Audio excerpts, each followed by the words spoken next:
दोस्तों, वीडियो शुरू करने से पहले कृपया आप मेरे चैनल को सब्सक्राइब जरूर करें और साथ में बेल आइकन को भी दबा दें ताकि मेरे नए वीडियो का नोटिफिकेशन आपको मिल जाए। अब देर न करते हुए आज की कहानी शुरू करते हैं। श्री गुरु नानक देव जी अपनी यात्रा के दौरान एक गांव में पहुंचे। उस गांव में एक बहुत ही भला आदमी रहता था। जब भी कोई संत महात्मा उस भले आदमी के घर जाता था तो वह उनका बहुत आदर सत्कार करता था और बड़े ही प्रेम भाव से उनकी सेवा करता था। वो अपने घर आए हुए साधु संत से एक ही सवाल पूछता था, साधु संतों के दर्शन से क्या फल मिलता है?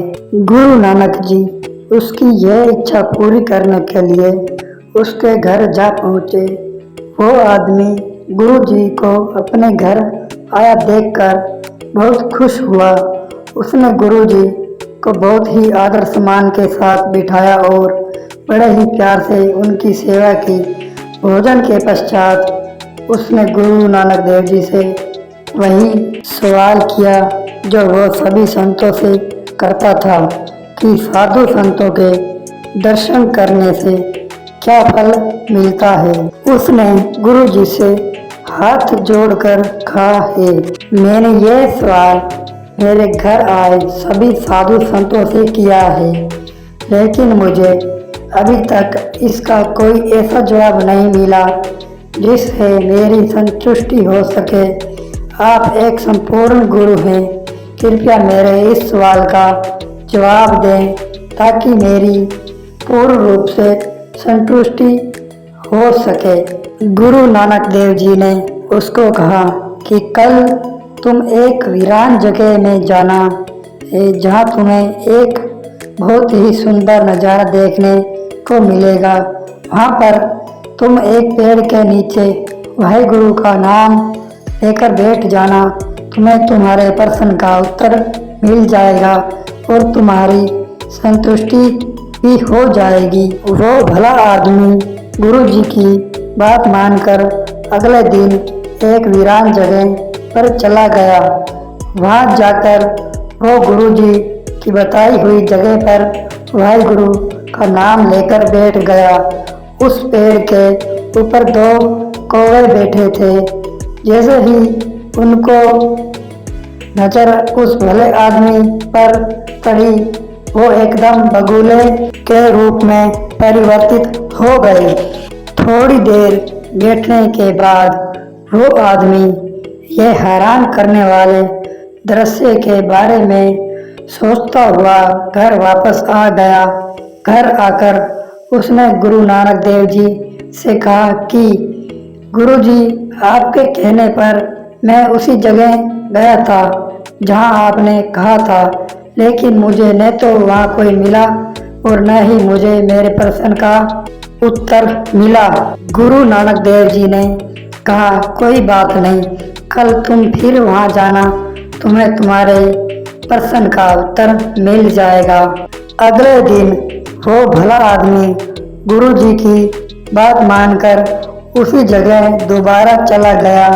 वो उसी पेड़ के नीचे जाकर बैठ गया। उसने पेड़ के ऊपर देखा, कल वाले दोनों बगुले वहीं बैठे थे। जैसे ही बगुलों की नज़र भले आदमी के ऊपर पड़ी वो एकदम हंस के रूप में आ गए। वो भला आदमी ये देखकर बहुत हैरान हुआ। थोड़ी देर बैठने के पश्चात वो आदमी घर वापस आ गया और उसने गुरुजी को पूरे दिन का वृतांत सुनाया। वो भला आदमी बोला, गुरुजी, मेरे साथ 2 दिन यह हैरान करने वाला वाकया हुआ है, लेकिन मेरे प्रश्न का उत्तर मुझे अभी भी नहीं मिला। गुरुजी ने कहा, कल तुम एक बार फिर उसी पेड़ के नीचे जाना जहाँ तुमने उन दोनों हंसों को देखा था। कल तुम्हें तुम्हारे प्रश्न का उत्तर मिल जाएगा और तुम्हारी संतुष्टि भी हो जाएगी। अगले दिन वो भला आदमी फिर उस जगह जा पहुंचा। जैसे ही उन हंसों ने उस आदमी की तरफ देखा, वो मनुष्य के रूप में परिवर्तित हो गए। वो दोनों पेड़ के नीचे आकर बैठ गए। उन दोनों को अपने सामने बैठे हुए देखकर वो भला आदमी बोला, कृपया आप मुझे बताएं कि साधु संतों के दर्शन का क्या फल मिलता है।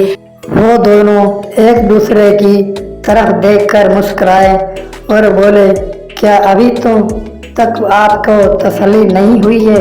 जब आप पहली बार यहाँ पर आए तो हम कौवे के रूप में थे, परंतु जैसे ही आपके दर्शन हुए हम बगुले के रूप में आ गए। दूसरी बार जब आप यहाँ पर आए तो हम बगुले के रूप में थे। जैसे ही हमें आपके दर्शन हुए हम हंस के रूप में आ गए। इस बार आप आए हो तो आपके दर्शन करते ही हमें इंसान के रूप में आ गए। आपकी वजह से ही हमें ये इंसानी जोनी मिली गई है। अब अपने मन में साधु संतों के मिलाप के बारे में सोचो, जिनके दर्शनों से हमें यह रूप मिला है। आप जिसके दर्शन करके आए हो, कृपया आप हमें भी उनसे मिलवा दो, ताकि हमारा जीवन भी उनके दर्शन करके धन्य हो जाए। वो भला आदमी खुशी खुशी उन दोनों को अपने साथ घर ले आया। वो गुरुजी के पास पहुँचे और उनको प्रणाम करके उनके सामने बैठ गए।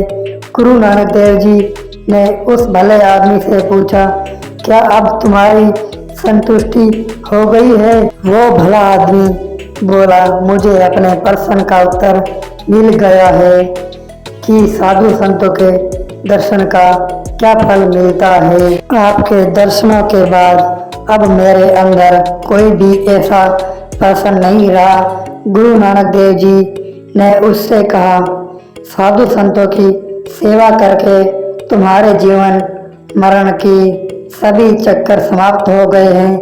मनुष्य को अपने किए हुए कर्म भोगते के पश्चात ही मुक्ति प्राप्त होती है। गुरु नानक देव जी उनको ज्ञान देने के पश्चात अगली यात्रा पर चले गए। गुरु नानक देव जी की सुंदर साखी से हमें यह शिक्षा मिलती है कि संतों के दर्शन मात्र से ही हमारे कई जन्मों के कर्म खत्म हो जाते हैं।